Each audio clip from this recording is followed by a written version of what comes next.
This printer's so big, I had to build a table for it. This is the Neptune 4 Plus, and I want to check it out because recently there's been a whole bunch of stuff around Bamboo and their ecosystem and all that drama. You can go look all that up. But I'm also interested in how a Klipper-based firmware 3D printer holds up against a Bamboo lab printer. I was curious. I've never had a Klipper-based printer. They were all Marlins before I had Bamboo. I'm curious to see how fast this will print. That's the key thing. Besides the fact that I also want a large format printer, I'll put it together, do some prints, see how it works. Compared to a typical print bed, it's quite a bit bigger. I don't have a lot of room in this basement, so if the filming angle's a little weird, I apologize.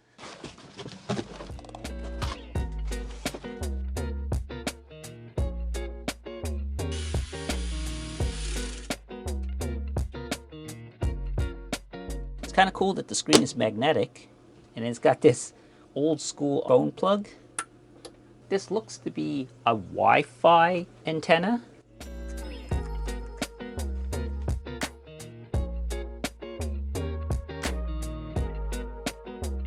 Not to be complainy, but this I am totally not impressed with. That seems odd. Okay, I checked on Reddit. Someone said to print off a new cable mount. So that's what I've done. And this is much, much better than this thing. This thing, now this cable should route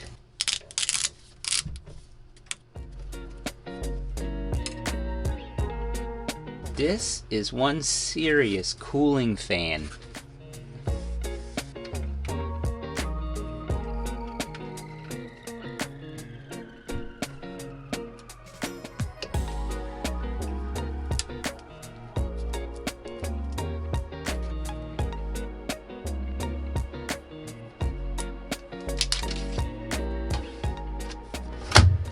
Be nice if there were some guides here, just a stopper to be able to put the print bed on, but it's a minor complaint. I knew this printer would take up more room than my Bamboo printers, so I started building out a custom table, but now that I know how much room this printer actually takes, I'm gonna finish off the table. In total, that took about maybe 45 minutes to put together. Fairly standard assembly, plus I was filming too. Next thing we gotta do, level the bed.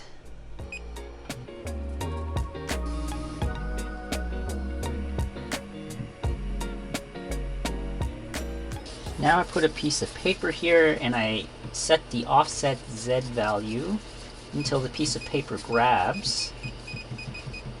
Oh, there we go. There we go, right about there. Now I do an auxiliary level.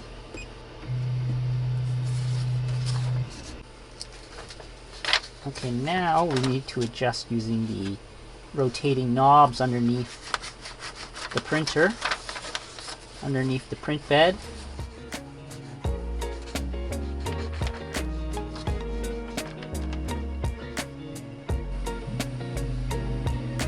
And I'm just going to go recheck them all.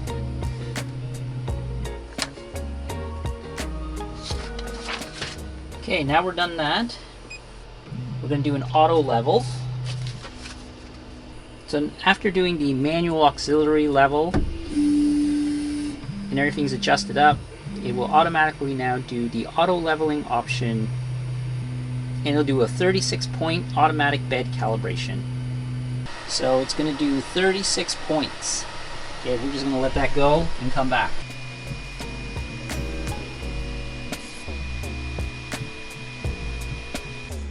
Alright, once it gets going, it's pretty quick.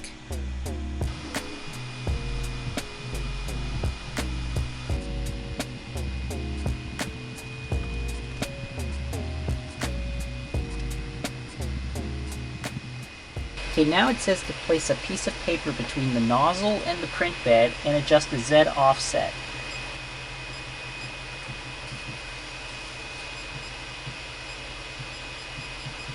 It says until the piece of paper can be pulled out but cannot be put back in. Alright, that should do it. It's leveled. Let's do a test print. Well, the print head heats up really quickly. I'm just going to load some filament into it. Well, it's nice to see that it actually looks like they tested this print head before shipping it, this hot end, because you can see here there's some white filament. I had loaded orange into it, so they've done some type of QA to it, which is good. I have to say, at first I thought this removable control panel was kind of strange, but actually I really like it. I'm going to go set up my Wi-Fi connection, which actually I already did, but you can see here all the different Wi-Fi connections, and all you would do is you would just come in, click on one, enter in the password, and then select OK and connect to it. I'm not going to do that because I already have it connected, but that's how you would do it. Really, really great that the Neptune 4 Plus has Wi-Fi built in, unlike the Max, which I believe doesn't, and you have to add a Wi-Fi module to it. The antenna's right here that we attached earlier, and there's also a RJ45 plug for a network connection that you can hardwire. Alright, next I'm going to do a test print. I found this articulating shrimp on printables, and I think I'm going to do that as my first test print. Alright, I have Orca Slicer open. That's what I'm going to use. I've already downloaded my shrimp file. I am going to just use the generic PLA profile. So I've already connected the printer to Orca Slicer, and I've loaded the Elegoo Neptune 4 Plus profile, and I've already added it to Wi-Fi. So I looked up the IP address on the printer, and you can just do that in the About settings on the printer itself. Entered it here and connected it. I just made sure to specify it was Klipper firmware, and that's it. Now all I gotta do is slice this. Might take a minute. Is select print, and then I'll do upload and print. And hopefully, so it has sent the print over, and it's automatically starting. So we'll come back and see how it goes. I have to say, I really love the Wi-Fi connectivity. I don't have to deal with Octoprint. I don't have to have a Raspberry Pi running separately. This is so handy. This just makes the experience so seamless. Also, if you had a webcam hooked up, you'd be able to monitor this from your device on the Fluid UI. I like that it has lighting too. So far so good for the monitoring. I do like the ability to be able to see what's going on from the Orca interface via Fluid. And we're just printing away.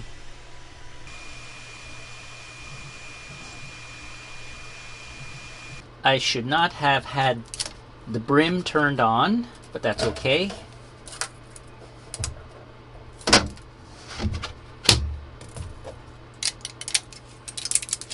Okay, we'll come back. That'll take a second, but it so far articulates. Something I totally forgot to do was to run the input shaper. So let's try the x-axis first. Well, it's definitely vibrating the table. Okay, that took about a minute. And then we'll do the y-axis.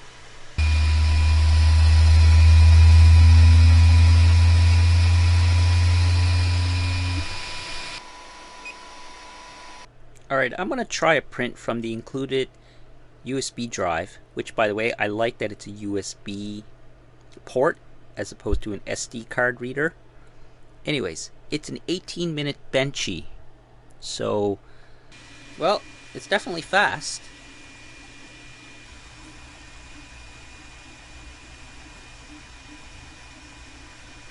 "25 minutes, including the time to heat up the print bed." That's pretty good.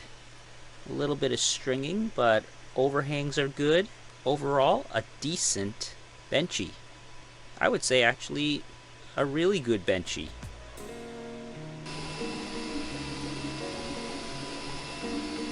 Okay, let's get to the review for the Elegoo Neptune 4 Plus 3D printer.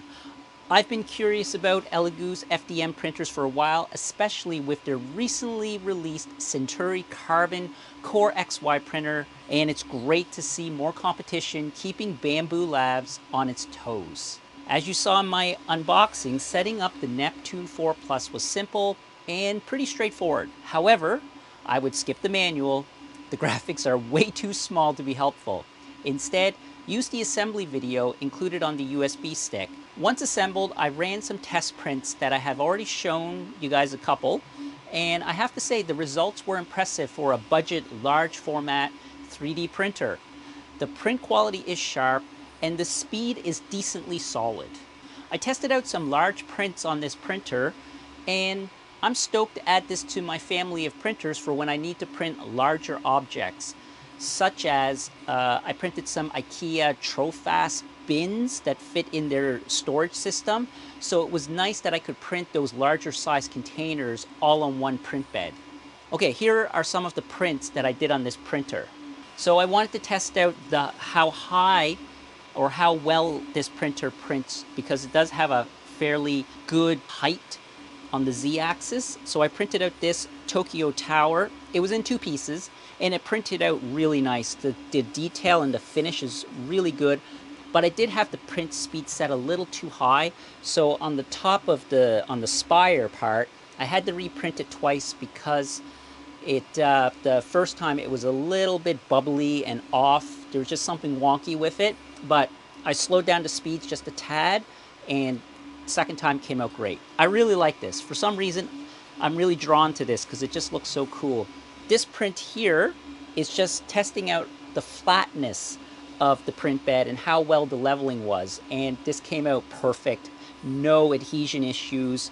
It's just like perfectly level for such a large print bed. I count that probably to that 32 or 36 point mesh leveling. Very, very good. And of course, I printed out a bunch of different benchies to do the speed test. This orange benchy was actually printed using the one that was on the USB stick, and this one printed fast. Like, it's like rated for 18 minutes, plus you add on the time for warming up the printer and everything, but it was under a half an hour, or around a half an hour, which is, you know, fast. These I tried to replicate in Orca Slicer and I didn't quite have the same amount of luck, but these were still well faster than any, you know, Ender 3 printer. This is a little Flexi Shark. So the tolerances and the clearances of this printer are really good. This is a really neat toy. These are like really hot at, you know, maker markets and stuff. People are just printing these off and selling them, so I figured I had to try one, and it's a segmented dragon. This is a really cool print, actually. The surface finish on this is actually beautiful. This vase came out beautiful. It's just got such nice surface detail, but I just wanted to try printing something larger on this, and this was at a cranked up speed too. Beautiful. Really love the designs by this particular maker, this creator. Oh, and I'll make sure to post links in the details box below for all of the files I've printed, but this is just a really cool vase. And then they consider this printer like helmet class, so I figured I had to try printing off a helmet. This Batman, I guess, helmet from, I forget which movie, it's the Batman versus Superman or something, the one that wasn't so good, I think. Really cool looking, came out great. You know, obviously you're not just going to use these helmets as is, you're probably going to do some finishing on it. As the way it came out, it is pretty darn cool. So indeed, it can print very large items. This really large cat print was actually what was printing during the review.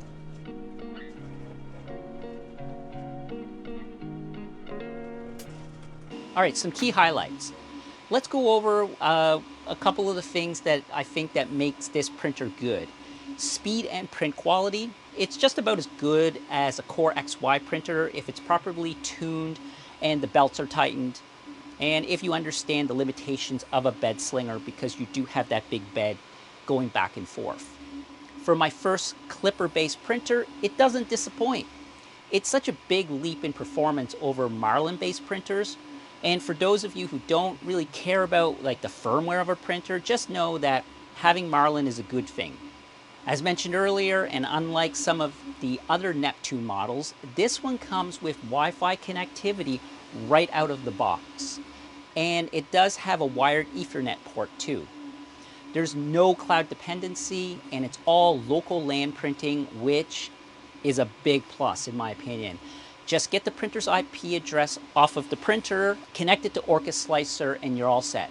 The files are sent directly to the printer over the network, which also means you can control and monitor the printer from any web browser while you're on the network. By entering in the printer's IP address, you get access to the fluid interface.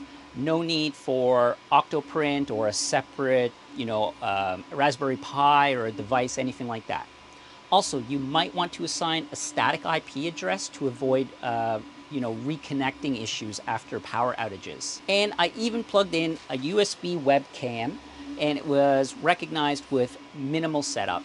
It was just very seamless, where in Octoprint I've had problems in the past. It does have a hot end that heats up super fast, making filament swaps quick and easy, and I like that it's a direct drive extruder is built right into the head unit. And I had a similar setup on my Ender S1 Pro, and it was one of the best hot ends I've ever used. It was really easy to change filaments and to work on it, inevitably when you do need to do maintenance. And I expect, the same thing with this unit as well. It also has a standard USB port and a USB-C port, which is nice. So you can just use any USB stick. And also, out of the box, my unit needed no tuning, and I was able to print this dovetail joint, and it fits together nice and tightly with no glue or anything. I used this for a jig to cut out a hole in an undermount sink.